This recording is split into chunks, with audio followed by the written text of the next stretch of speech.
Hər kəsə salam, mən Rəsul Əsədli və sizi yeni videomuzda görməyə şadam. Bugünkü mövzu çoxları üçün bir şillə, çoxları üçün qıcıq, bəziləri üçün isə ayağa qalxıb hərəkətə keçmək üçün stimul olacaq. Amma hər halda mən bugün sizə Azərbaycan gənclərinin çoxunun həmişə kasıb və digər xalqlarla müqayisədə nisbətən geri qalmasının səbəblərindən danışacağam. Bunun kiminsə deməsinə ehtiyac var. Əks halda hər bir bu tip şəxs bu tempdə yaşayıb həyatını, gələcəyini məhv edəcək. Və mən bu missiyanı öz çiyinlərimə götürdüm. Bu videonu bəyənib kanala abunə olmaqla bu işlə mənə dəstək olun. Çünki siz gənclərə mümkün qədər faydalı olmağa və sizin gözlərinizi açmağa çalışıram. Hər millətin, dövlətin öz çatışmamazlıqları var. Amma dünya statistikalarına baxanda görərsən ki, dünyada Azərbaycanlı kimi məşhurlar, milyonçular, aktyorlar, elm adamları və digər insanlar çox azdır. Tanınanların əksəriyyəti isə Sovet dövründə yaşayıbdır. Bəs onda yeni nəsil niyə belə oldu? Niyə yeni nəsil günü-gündən kasıblaşdı, geri qaldı və s. Bunun səbəblərini araşdırdım və indi sizinlə paylaşacağım. Təbii ki, bir nəslin uğur qazanmasında, inkişafında əsas rolu dövlət oynayır. Dövlətin yaratdığı mühit oynayır. Əgər sən daha çox korrupsiya ilə məşğul olan müəyyən insanların xalqın rifahından çox öz rifahını düşündüyü və bu adamların vəzifələr tutduğu ölkədə yaşayırsansa, təbii ki, inkişaf günü-gündən səngiyəcək və dayanacaq. Azərbaycanın necə bir ölkə olduğunu hər birimiz yaxşı bilirik. Fikir verin, bu ölkədə bir çox müəllimlər, həkimlər, məmurlar rüşvət alırsa, rüşvət verirsə, yeni nəsil onlara baxıb nə öyrənəcək? Əgər universitet rektoru deyirsə ki, pul versən sən də qiymət alardın, belə bir sistemdə hansı təhsil və savaddan söhbət gedə bilər? Ona görə də belə şeylər gənclərin gələcəyinə təsir edir. Bir gənc nə üçün iş tapsın deyə kiməsə rüşvət verməli və ya adam tapmalıdır? Niyə savadsız birisi sırf pulu və ya adamı olduğuna görə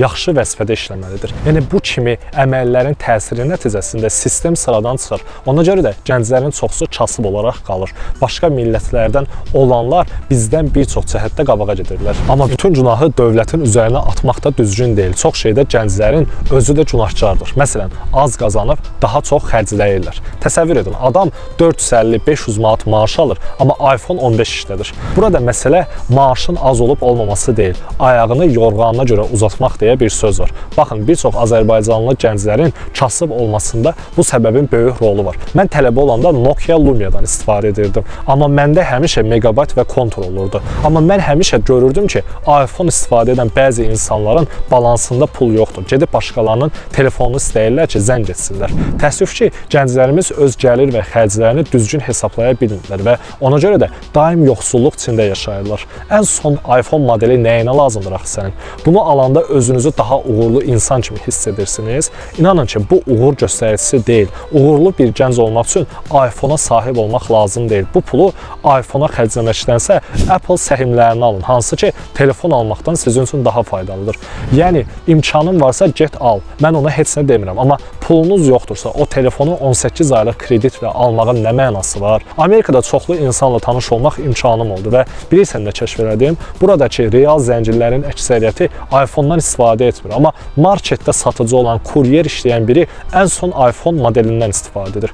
iPhone dözümlü və yaxşı telefondur. Mən də iPhone istifadə edirəm. Amma bu telefonu alanda gedib bu pulu ona verəndə nəqd şəkildə verirəm. Aylarla pul yığmıram, qızılımı satmıram, kredit götürmürəm. Fərqi başa düşürsən? Amma mən də vaxtı ikən Nokia Lumia istifadə edirdim. Mən tələbə olanda özümə iPhone almağa icazə verə bilməzdim. Amma bu indi problem deyil mənim üçün. Yəni aldığınız əşyalar həyatınızın hansı mərhələsində aldığınızı da düşünməlisiniz. Onda yoxsulluq probleminiz olmayacaq. Azərbaycanda bəzi gənclərin geridə qalmasının səbəblərindən biri də onların yeniliyə, yeni biliklərə açıq olmamasıdır. İnanın mənə, bu problemi mən əhalinin hər təbəqəsində görmüşəm. Orta statik bir gəncə desəniz ki, gəl birlikdə YouTube biznesi quraq, deyəcək ki, yox, üstü çayxana, altı morka açıq. Azərbaycanda bir çox gənc innovasiyadan qorxur. Mən Azərbaycanda bəzi gənclərə xaricdə çox adamın gördüyü və uzun müddətdir məşhur olan bir şeyi danışanda görürdüm ki, onlar bu şeyləri öyrənməkdən qorxurlar, yoxlamaq istəmirlər. Onlar ancaq köhnə və yoxlanılmış üsullara və biliklərə müraciət edirlər. Gənc Amerikalılar orta məktəbi bitirdikdə IT mütəxəssisi olmaq, NASA-da işləmək və ya dünyaca məşhur bir insan olmaq arzusunda olduqda bir çox Azərbaycanlı imkanlı gənc müəllim, polis məmuru, çayxana sahibi olmağı düşünür. Ona görə də inkişaf yoxdur. Nə qədər axı eyni işləri etmək olar, nə qədər axı onlar eyni biznesləri yoxlamaq. Mən YouTube biznesinə başlayanda insanlara bu iş haqqında danışanda bəziləri mənə dəli kimi, bəziləri isə dahi kimi baxırdı. Mənə dəli kimi baxanlar uğur qazanacağıma inanmırdılar. Onlar üçün bu iş mənasızdı və boş idi. Klassik sözləri var idi. Qaqa, Azərbaycanda bu mümkün deyil. Məni dahi kimi görənlər isə üzümə deyirdilər ki, belə qəliz bir şeyi sən necə öyrəndin və bacardın? Amma əslində bu YouTube işi çox çətin deyildi. Sadəcə başlamaq lazım idi. Ona görə də yenilik etməkdən qorxmayın, yoxlayın, səhv edin. İnkişafın yeganə yolu budur. Əziz izləyicim, səni bir neçə dəqiqəliyinə videodan ayıracağım. Çünki sənə demək istədiyim vacib bir şey var. İndi bəlkə ekrana baxıb deyirsən, gör necə maşını var, Amerika kimi yerdə yaşayır. Amma 6 il əvvəlki Rəsul belə deyildi. O vaxt həyat mənim üçün çox çətin və ümidsiz görünürdü. Bəlkə sən də indi elə bir vəziyyətdəsən. Əgər elədirsən, sənə öz təcrübəmdən bir məsləhət vermək istəyirəm. Əgər bu gün pulsuzluqdan şikayət edirsənsə, iş tapa bilmirsənsə və ya maaşın azdırsa, yeni bir gəlir qapısı yaratmağın vaxtıdır. Bilirəm, bu asan səslənmir. Pul yoxdur axı, necə edim deyə düşünə bilərsən. Amma bax, sən bu anda mənim kurslarım vasitəsilə özünə yeni gəlir imkanları yarada bilərsən. Mənim YouTube və ChatGPT kurslarım artıq yüzlərlə insanın həyatını maddi baxımdan yaxşılaşdırıb. Təxminən 400 nəfər mənim YouTube kursumu, 200-dən çox insan ChatGPT kursumu alaraq əlavə və hətta pasiv gəlir qazanmağa başlayıb. Bu sənə əlavə gəlir yaradan kursların qiyməti isə bir çox insan üçün bir aylıq cib xərcliyi qədərdir. YouTube kursumu 189 AZN, ChatGPT kursumu isə 159 AZN ala bilərsən. Amma bununla kurslarım bitmir. Digər kurslarımla da səni tanış edim. Növbəti kurs arzularını gerçəkləşdir kursudur. Bu kurs sənə arzularının niyə reallaşmadığını göstərir və həmin səhvləri düzəltdikdən sonra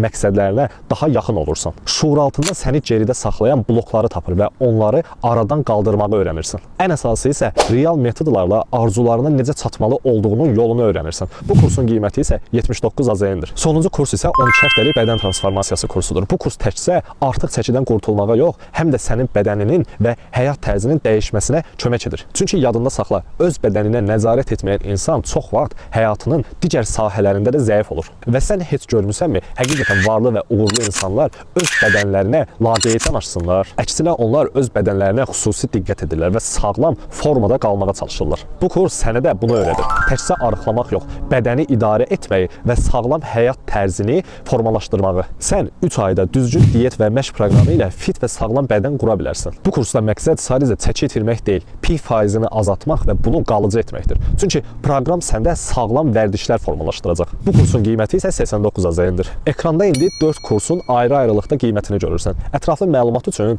rasulasadi.com saytına daxil ola bilərsən. Sualların varsa Instagramda mənə də yaza bilərsən. Və əgər YouTube'dan gəldiyini desən, sənə 10% endirim edəcəyim alacağın hər hansısa bir kursa. 4 kursu birdən alanlara isə 25% endirim olunacaq. Sənə lazım olan tək şey başlamaqdır. Çünki həyatlarını yaxşıya doğru dəyişənlər, gözləyənlər yox, qərar verib hərəkət edən insanlardır. İndi videoya davam edə bilərsən. Növbəti səbəb isə bəhsə-bəhsə qapılmalarıdır.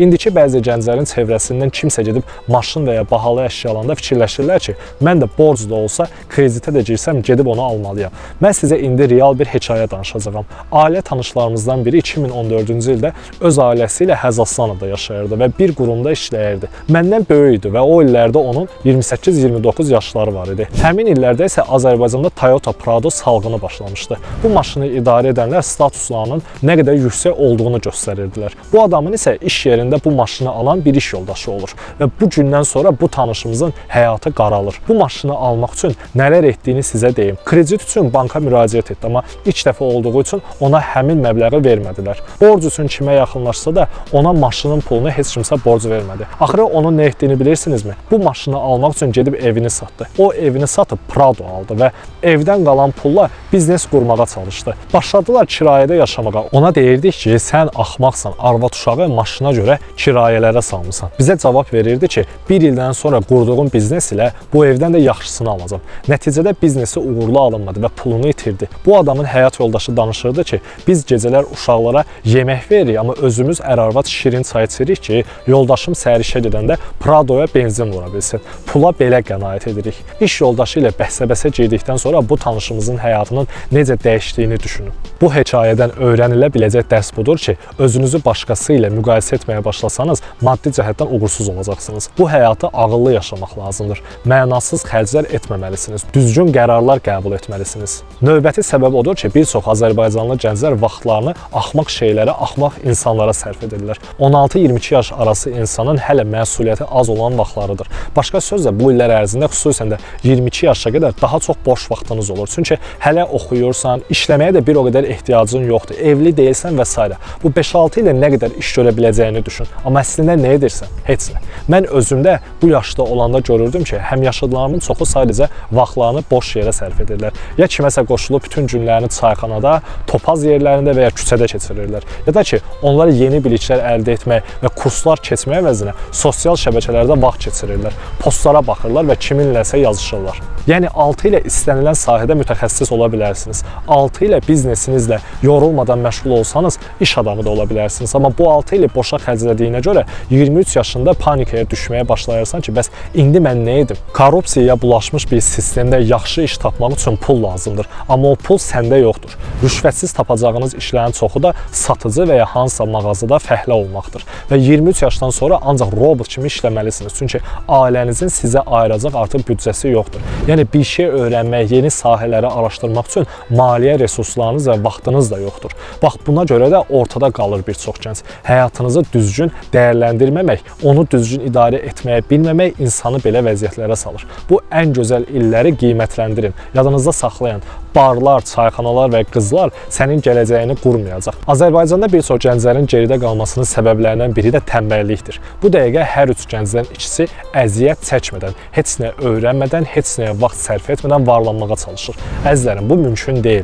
Bu günə qədər 100 üzəri gənclə tanış olmaq imkanım oldu və onların çoxu həmişə asan pul istəyirdi. Asan pul qazanmaq o demək deyil ki, siz evdə oturacaqsınız və pul sizə özü gələcək. Bu tip biznes modellərinin öz tələbləri və şərtləri var. Asan pul anlayışı ondan ibarətdir ki, siz fiziki əmək etmədən və ya heç kimə hesabat vermədən freelancer kimi pul qazanırsınız məsələn. Amma bu o demək deyil ki, gedib evdə divanda oturacaqsan və sənə pul gələcək. Müasir biznes modellərində pul qazanmaq asandır. Amma onlardan pul qazanmaq üçün oturub oxumalı, illərlə o sahənin incəliklərini öyrənməli, sonra sistem qurmalı və yalnız bundan sonra pul qazanacaqsınız. Divanda uzanaraq bir şey öyrənmədən sizə pul gəlməyəcək. Tənbəllik bəzi gənclərin qanuna o qədər həkk olunubdur ki, onlar artıq özlərinə dayaq olacaq varlı dost, varlı yoldaş və ya varlı xala axtarırlar. Yəni öz gələcəklərini qurmaq üçün başqalarından istifadə etmək istəyirlər. Bu nədənlər çoxdur. Bəs sən bilərəkdən varlı qızla evlənəndə ki, sənin gələcəyini onun atası qursun. Elə bilirsən bu ailədə sənə hörmət olunacaq.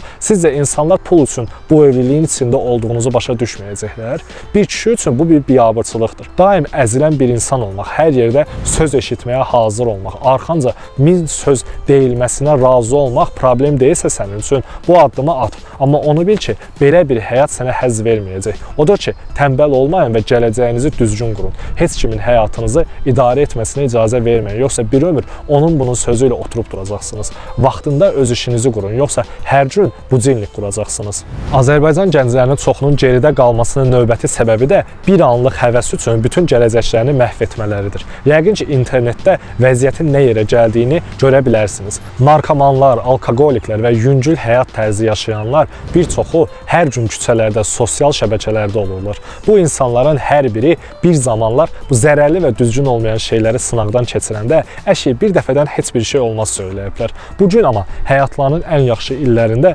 narkotikə, içkiyə, qumara və ya fahişəliyə başlayanların demək olar ki, əksəriyyəti etdikləri səhvlərə görə hər gün özlərini söyürlər. Amma onlar üçün artıq tək başına bu yoldan geri qayıtmaq çox çətindir. Doğrudur, bəzi insanlar güclü iradəyə malik olduqları üçün bu yanlış yollardan dönə bilirlər. Lakin əksər hallarda bu mümkün deyil. Onları dəstəkləyənlər də olmur. Axı kim istəyər ki, narkoman və ya əxlaqsız insanla dost ya da qohum olsun? Odur ki, bir anlıq həvəs naminə gələcəyinizi məhv etməyin. Unutmayın ki, cəhənnəmə gedən həmişə özünə yoldaş axtarır. Bu bataqlıqda olduqları üçün sizə bunları təklif edənlər sizi də ora sürükləmək istəyirlər. Axı onlar başqalarının gözündə tək başına pis insan olmaq istəmirlər. Sadəcə barmaqların təkcə onlara işarə edilməsini istəmirlər. Nə qədər çox narkoman, fahişə, sərxoş olarsa, zaman keçdikcə bu normaya çevriləcək və daha heç kim bu insanları qınamayacaq deyə düşünürlər. Ona görə də belə insanlar sizi həmişə öz bataqlıqlarına sürükləməyə çalışır. çalışacaqlar. Sizi aldadacaqlar.